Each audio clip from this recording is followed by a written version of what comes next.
लोकसभा का चुनाव हुआ, उसके बाद महाराष्ट्र का चुनाव होता है। लोकसभा में हमारा गठबंधन महाराष्ट्र के चुनाव को जीतता है और फिर 4 महीने बाद बीजेपी महाराष्ट्र में विधानसभा जीतती है। आश्चर्यजनक नतीजा था।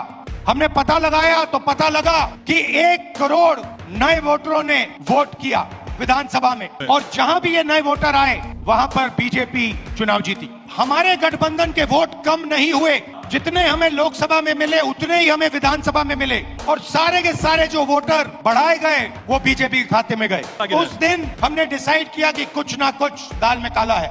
एक वोटर अनेक बार वोटिंग कर रहा है। चुनाव आयोग से हम सॉफ्ट कॉपी वोटर लिस्ट की मांगते थे, वो मना कर देते। वीडियोग्राफी मांगी, उन्होंने नहीं दी, और फिर कानून बदल दिया। इलेक्शन कमीशन ने अपना वेबसाइट बंद कर दिया, क्योंकि वो जानते हैं कि अगर हिंदुस्तान की जनता ने इसी डेटा को लेकर सवाल पूछना शुरू कर दिया तो उनका पूरा ढांचा कोलैप्स कर जाएगा। सिर्फ 1 सीट नहीं चोरी हुई है, और सिर्फ कर्नाटका में नहीं चोरी हुई है, पूरे हिंदुस्तान में सीटें चोरी हुई हैं। हिंदुस्तान की आवाज है। याद रखिए, नरेंद्र मोदी 25 सीट की मार्जिन से प्रधानमंत्री हैं। अगर हमें इलेक्ट्रॉनिक डेटा मिल जाए, हम साबित कर देंगे कि हिंदुस्तान का प्रधानमंत्री चोरी करके प्रधानमंत्री बना है। पूरे देश को यह सवाल पूछना चाहिए कि इलेक्शन कमीशन इलेक्ट्रॉनिक डेटा और वीडियोग्राफी क्यों नहीं दे रहा है।